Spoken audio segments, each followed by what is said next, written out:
बुध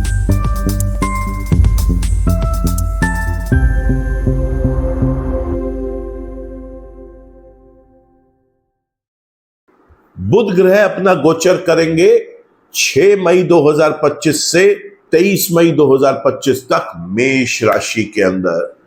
और दोस्तों, हर बार बताता आया हूं कि किसी भी ग्रह का गोचर जो है वो कुछ लगन वाले व्यक्तियों के लिए शुभ होगा और कुछ के लिए अशुभ होगा। नमस्कार, मैं हूं डॉक्टर विवेक चोपड़ा और आज चर्चा करूंगा मैं वो कौन सी ऐसी लगन की राशियां हैं जिन व्यक्तियों के लिए बुध ग्रह का ये गोचर अशुभ रहेगा। जी हाँ, ठीक ऐसा ही वीडियो एक मैंने बनाया है जिसमें हमने चर्चा करी कि वो कौन सी ऐसी भाग्यवान लगन वाली राशियां हैं जिसके लिए बुध का गोचर शुभ है। आज चर्चा कर रहा हूं वो कौन से ऐसे लगन है जहां पर बुध का ये गोचर जो है ये अशुभ फल देगा। चिंता ना करें, आपको यह भी बताऊंगा कौन से एरियाज में सावधानी बरतनी, और साथ ही साथ आपको यह भी बताऊंगा कि वो क्या उपाय हैं जो आपको करने हैं ताकि बुध की अशुभता को, उसकी नेगेटिविटीज को हम रिड्यूस कर सकें। वो पहला लगन जहां पर बुध अशुभ रिजल्ट देंगे मेष राशि में वो है मिथुन लगन। मिथुन लगन में लगन के स्वामी स्वयं बुध ग्रह होते हैं।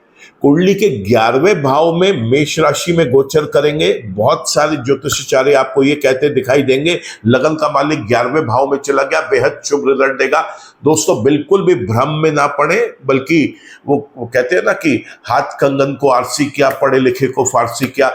अभी आपको 6 मई से और 23 मई तक ही समझ में आ जाएगा कि कौन सही है, वो सही है या हम आपको जो बता रहे हैं वो सही है, क्योंकि बुध ग्रह यहां पर टोटली अशुभ रिजल्ट्स देंगे।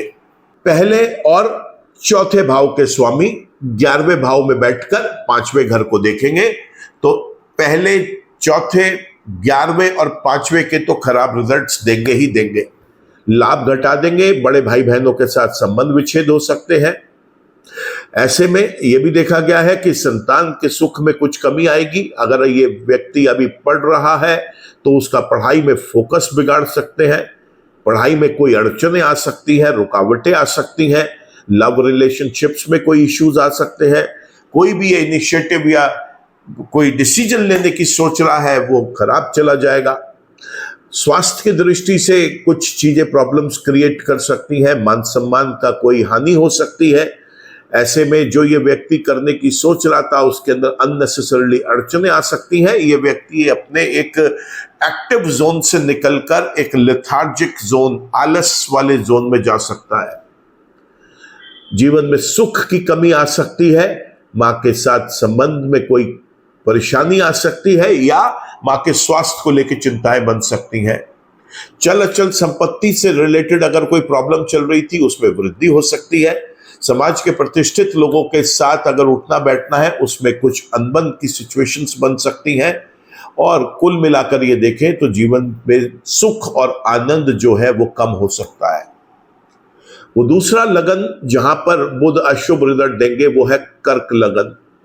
कर्क लगन के अंदर 12वें और 3रे भाव के स्वामी हैं और कुंडली के 10वें भाव में जब जाकर बैठेंगे यहां पर भी अशुभ रिजल्ट देंगे। तो यहां पर 3रे, 12वें, 10वें और चौथे भाव के अशुभ रिजल्ट्स देखने को मिलेंगे।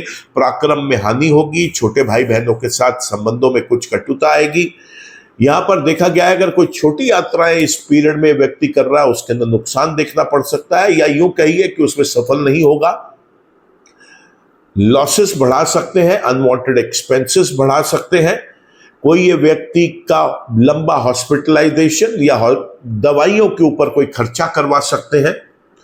ये व्यक्ति को कोई अपमान झेलना पड़ सकता है, कोई ऐसी सिचुएशन समाज में आ सकती है जिसके अंदर इसे अपमानित होना पड़े। ऐसे में इसका जो लॉस है, चाहे वो एफर्ट का हो यानी प्रयास का लॉस हो, पैसे का लॉस हो, और या फिर मान सम्मान का लॉस हो। लॉस तो किसी भी प्रकार का हो सकता है। अगर ये व्यक्ति इस पीरियड में कोई भी किसी फॉरेन लैंड में, किसी फॉरेन कंट्री के किसी व्यक्ति या कंपनी के साथ कोई लेन देन का काम कर रहा है, सोच समझ के करे, क्योंकि इसके अंदर परेशानी आके खड़ी हो सकती है। साथ ही साथ इस कुंडली के अंदर बड़ा विशेष है, कारोबार के रिलेटेड इश्यूज आ सकते हैं, चाहे नौकरी हो चाहे व्यापार हो। वहां परेशानियों का कारण बन सकते हैं। कोई गवर्नमेंट या सेमी गवर्नमेंट ऑर्गेनाइजेशन कोई फाइन या पेनल्टी इंपोज कर सकती है। कोई कोर्ट केस चल रहा है, उसमें परेशानी आ सकती है। जीवन से सुख लुप्त हो सकता है या कुछ आनंद कम मिल सकता है। मां के साथ भी संबंधों को बिगाड़ सकते हैं। अगला लगन जिसके अंदर बुध ग्रह मेष राशि में अशुभ फल देंगे वो है सिंह लगन। सिंह लगन में दूसरे और 11वें भाव के स्वामी 9वें भाव में जब जाकर बैठेंगे, तीसरे भाव को देखेंगे, यहां पर भी वो शुभ रिजल्ट देने में सामर्थ्य नहीं रखते। पराक्रम में हानि, छोटे भाई बहनों के साथ संबंध विच्छेद, बड़े भाई बहनों के साथ संबंध विच्छेद, छोटी और बड़ी यात्राओं में विफलता, साथ ही साथ भाग्य रूठेगा, भाग्य का साथ नहीं मिलेगा, पिता के साथ कोई अनबन या उनके स्वास्थ्य को लेकर कोई चिंताएं बन सकती हैं, धर्म में रुचि थोड़ी कम होती हुई दिखाई देगी। ये व्यक्ति अगर किसी भी एजुकेशन फील्ड से रिलेटेड हाईएस्ट क्वालिफिकेशन के लिए अप्लाई करना चाहता है या उसके लिए प्रिपेयर कर रहा है, उसके अंदर कोई परेशानियां आके खड़ी हो जाएंगी। धन का अभाव रहेगा, स्वयं के कुटुंब में, परिवार में संबंधों के अंदर कुछ इश्यूज आएंगे। तो सिंह लगन वाले व्यक्ति के लिए भी बुध ग्रह का 9वें भाव में बैठकर अशुभ फल देना निश्चित है। अगला लगन है कन्या लगन। कन्या लगन के अंदर तो इस लगन के स्वामी स्वयं जो है वो बुध ग्रह ही है। लगन के और 10वें भाव के स्वामी जब कुंडली के 8वें भाव में आकर बैठते हैं तो दोस्तों यहां पर भी वो अशुभ रिजल्ट्स देंगे। 8वें भाव में बैठकर वो दूसरे भाव को देखेंगे तो यहां पर कोई क्रॉनिक इलनेस या एक्सीडेंट्स के योग बना सकते हैं। यहां पर देखा यह भी गया है कि कोई ये व्यक्ति अगर क्रिएटिविटी, रिसर्च, इनोवेशन, डिजाइनिंग से संबंधित कोई कारोबार में है तो वहां पर इसको परेशान कर सकते हैं। धन का अभाव रह सकता है, परिवार कुटुंब में कोई परेशानी का कारण बन सकते हैं बुध ग्रह। कारोबार की दृष्टि से या नौकरी की दृष्टि से भी बड़ा शुभ समय नहीं निकलेगा। सरकारी और सरकारी विभाग कोई पेनल्टीज इंपोज कर सकता है। स्वास्थ्य की दृष्टि से सबसे ज्यादा चिंताएं बनेंगी, चाहे वो मानसिक स्वास्थ्य हो या शारीरिक स्वास्थ्य हो। और साथ ही साथ देखा गया है कि ये व्यक्ति इस पीरियड में अगर कोई डिसीजंस लेता है, इनिशिएटिव्स लेता है, वो भी इसके एक्सपेक्टेशन के विपरीत चले जाएंगे। तो बुध ग्रह लगन का स्वामी होने के बाद भी कन्या लगन के अंदर जब मेष राशि में 8वें भाव में बैठेंगे वहां पर ठीक रिजल्ट्स नहीं देंगे। ये एक और एग्जाम्पल है दोस्तों, बार बार समझाता आया हूं कि शुभ ग्रह भी सब जगह बैठकर अच्छे रिजल्ट नहीं देते और अशुभ ग्रह भी शुभ स्थानों पर बैठकर या कुछ ऐसे विशेष स्थानों पर बैठकर शुभ रिजल्ट्स दे जाते हैं। तो ये एक एग्जाम्पल है। यहां पर कन्या लगन का मालिक होने के बाद भी जब वो 8वें भाव में बैठेंगे तो शुभ रिजल्ट नहीं देंगे। और आखिरी वो लगन जिसके अंदर बुध के शुभ रिजल्ट नहीं मिलेंगे वो है वृश्चिक लगन। वृश्चिक लगन के अंदर 8वें और 11वें भाव के स्वामी जब 6ठे भाव में मेष राशि में बैठकर 12वें भाव को देखेंगे, ये सबसे ज्यादा खराब कॉम्बिनेशन है क्योंकि यहाँ पे 6ठे भाव, 8वें भाव, 12वें भाव तीनों का जो है एक कॉम्बिनेशन बन रहा है। रोग, ऋण, विघ्न, बाधा, गुप्त शत्रुओं से नुकसान, एक्सीडेंट्स के योग, क्रॉनिक इलनेस, हॉस्पिटलाइजेशन, एक दवाइयों के ऊपर खर्चा, unwanted expenses, losses.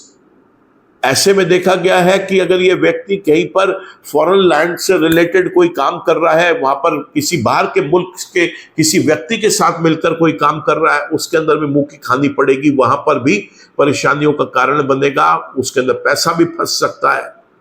Creativity, research, innovation, designing से संबंधित अगर किसी कारोबार में है तो निश्चित रूप से अपने आप को थोड़ा संभाले क्योंकि यहां पर भी परेशानियों का कारण बनेंगे बुध ग्रह।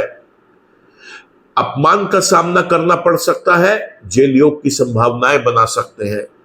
तो वृश्चिक लगन वाले व्यक्ति के लिए बुध का ये गोचर सबसे ज्यादा अशुभ रहेगा क्योंकि 6ठे, 8वें, 11वें और 12वें चारों स्थानों का इन्वॉल्वमेंट इसके इस प्लेसमेंट से होगा।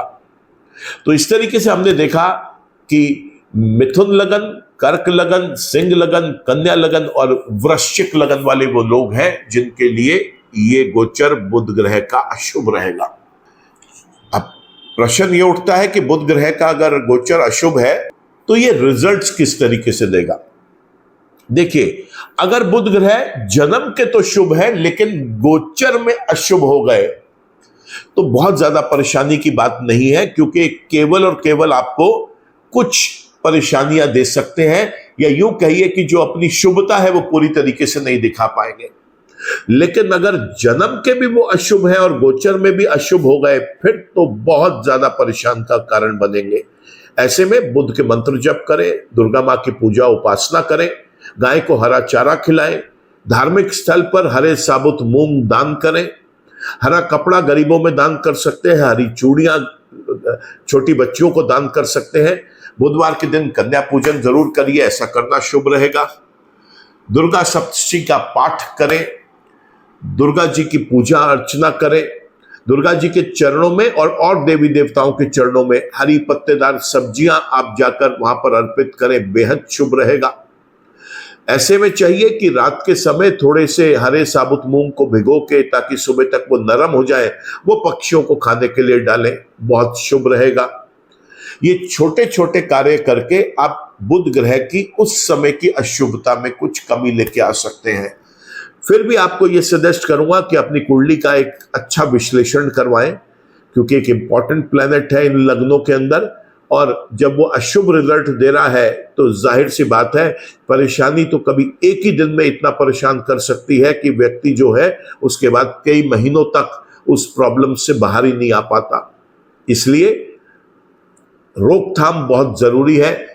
Precaution is better than cure. मैं हमेशा से समझाता आया हूं कि कुछ ऐसे बचाव के उपाय करें जिससे कि आपको उस तकलीफ का सामना ही ना करना पड़े, या तकलीफ का सामना इस तरीके से करना पड़े कि आप उसे एक कुशलता पूर्वक उस प्रॉब्लम को आप सॉल्व कर सके। आप चाहते हैं अगर कि हम आपकी कुंडली का व्यक्तिगत विश्लेषण करें तो उसके लिए आप हमसे जरूर दिए गए नंबर्स पर संपर्क कर सकते हैं। आज के वीडियो में दोस्तों केवल इतना ही। अगर ये वीडियो पसंद आया हो तो इसे आप लाइक करें, कमेंट करें, इस पर शेयर करें। चैनल आपने मेरा सब्सक्राइब कर लिया है तो थैंक यू, लेकिन अगर चैनल आप सब्सक्राइब नहीं कर पाए तो चैनल को भी सब्सक्राइब करें, और सब्सक्राइब करने के साथ साथ बेल आइकन को क्लिक कर लें ताकि कोई भी नया वीडियो अपलोड होता है उसका अपडेट आप तक सही टाइम पर पहुंच सके। ईश्वर आप सबका भला करे। नमस्कार।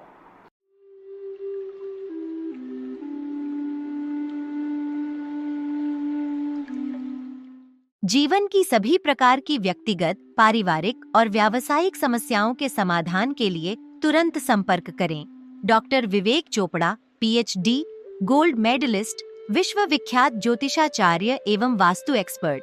कॉल अथवा व्हाट्सएप करें 9311131069 9212431069।